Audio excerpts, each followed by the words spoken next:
Hello বন্ধুরা, আমাদের আজকের বিষয় হচ্ছে ফিল্মোরাতে কিভাবে আমরা পপ আপ ইফেক্ট তৈরি করতে পারি। চলুন শুরু করা যাক।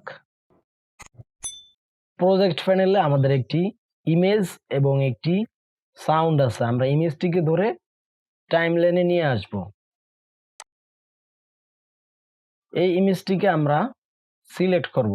সিলেক্ট করার পর এখান থেকে আমরা এই অ্যাঙ্কর পয়েন্ট ধরে আমরা ছোট করে নিব। তারপর আমরা এটিকে মিডলে নিয়ে যাব। ইমেজটিকে আমরা সিলেক্ট করব। এটির উপরে মাউসের রাইট বাটন ক্লিক করব। এখান থেকে আমরা ডিউরেশনে যাব। এখান থেকে না গিয়ে আমরা এই ডিউরেশনে ক্লিক করব।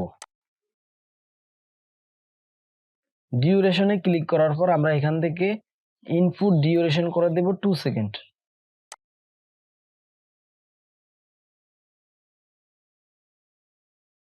তারপর আমরা ওকেতে ক্লিক করব। এই ইমেজটির উপরে আমরা একটি পপ আপ ইফেক্ট দিব। তার জন্য আমরা এই ইমেজটির উপরে ডাবল ক্লিক করব। ডাবল ক্লিক করার পর আমরা যাব অ্যানিমেশন। অ্যানিমেশন থেকে আমরা স্ক্রল বার এটিকে ধরে নিচে যাব। এখান থেকে আমরা প্রিসেট মোশনস লেগেছি, এখানে আমরা অ্যারোতে ক্লিক করব। এখান থেকে আমরা বুম ইফেক্টের উপরে ডাবল ক্লিক করব। তারপর আমরা এখান থেকে ওকেতে ক্লিক করব। এবার আমরা আমাদের সাউন্ড ইফেক্টটিকে এই ইমেজের নিচে আমরা প্রথমে দিয়ে দিব।